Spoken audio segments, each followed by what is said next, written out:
Welcome in our first guest today, my Winey Wednesday buddies here. Michael Yori of Yori Wine Cellars in Northeast is here to talk about Wine Fest. I can't believe it's Wine Fest time already. Well, it comes around once a year, but it comes fast when it does. Yeah, it does. And this is one of the more bigger celebrations out in Northeast, right? Yep. I mean, So draws a big crowd. we obviously have the Cherry Festival in support of the fire department in July, and then we get into the fall and we're into the grape harvest season.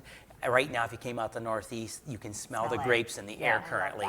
And if you've never been out the Northeast, you don't understand that, but if you've been out there, it's spectacular to smell that. It's just going to get better and better as we progress in through September here. And you brought some of the grapes fresh from your Yep. Well, Your so I harvest? picked these just before I came here today. These are Fredonia grapes. They ripen about 2 weeks before Concord grapes, and they almost taste like you're eating a Concord, but they're a little they do. meatier, and So good. they're more of a fresh market grape. But everybody makes wine with them too, and they make a wonderful medium-bodied sweet wine. so good. So good. What do you have here? So I brought something new that we have.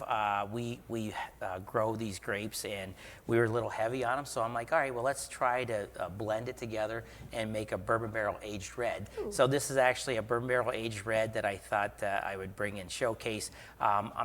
We want to showcase everybody's wine for the wine festival, and when you come out, there'll be things like these that you will see at some of the wineries and or meadery that's set up for the 10 people that are set up in the Gibson Park this year. That must be really fun for you to have some extras, try a little bit of this, mix it with that. Yep, it's awesome. So we grow 2 of the 3 varieties that are in here, and we're like, okay, we're heavy on this. What do we do with it? Yeah. And then I always want to do a bourbon barrel age, so I've got some bourbon barrels from Southern Tier Distillery, not the brewery, but their distillery portion. And then we just aged it in there for 3 months. We blended in the oak barrel, and we bottled it now, and it's turned out really good, and we're selling a lot of it actually. So That'd it's be awesome. such a great fall flavor as well. Yep, Yeah. yes, definitely. Yeah. Definitely.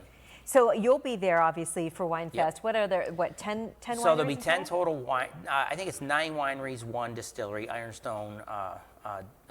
I'm sorry, not distillery. Meadery? Meadery. Ironstone Meadery will be there. But there's 10 of us that'll be downtown. There's 50 plus vendors, craft vendors that'll be there. I believe we have 6 to 7 food vendors in the park.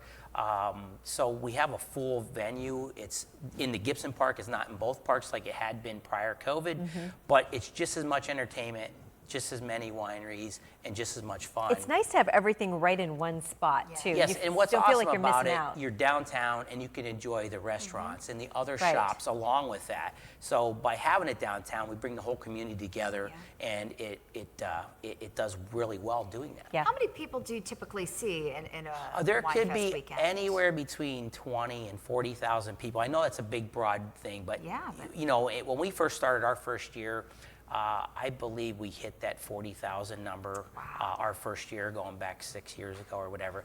But you know, during COVID, obviously, it suffered, but yet things have come back. Last year was a great turnaround, and I believe this year is going to be awesome too. Oh, I bet it will too. Yeah, because you've got a great harvest coming, right? Yep. I mean, the weather's been great for you. Yeah, grape I mean, you growers. get these 80s and almost 90-degree Yeah. temperatures in September. It's usually harvest is more cool and it's rainy and all that crazy stuff, but these temperatures help ripen these grapes. These grapes are a little early this year, so I believe everything.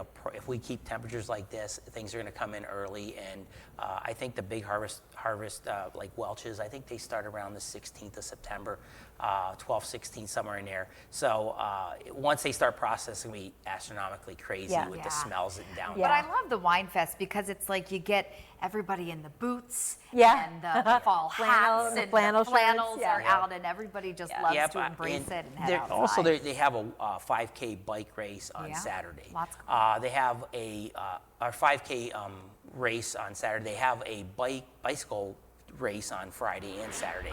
So there's other things going on. There's a bubbly food pairing at the Skunk and Goat Tavern. Oh, fun. So there's all kinds of stuff that's being brought in and gluing things together that make it worthwhile to come out. But you do have to wait a few weekends. It's the weekend of the 22nd, September 22 through 24. Right. You can get your tickets at the Eventbrite ticketing site, and then there's the schedule there too that kind of tells you the music and all the other stuff going there. Michael, it's always great to see you. Yep. Yeah, thanks for bringing the grapes today. They're delicious. Would you like to try some wine before we go or no? Well, we can pour as we Let's pour head out. Head into Yes. it. Sounds good. When All we right. come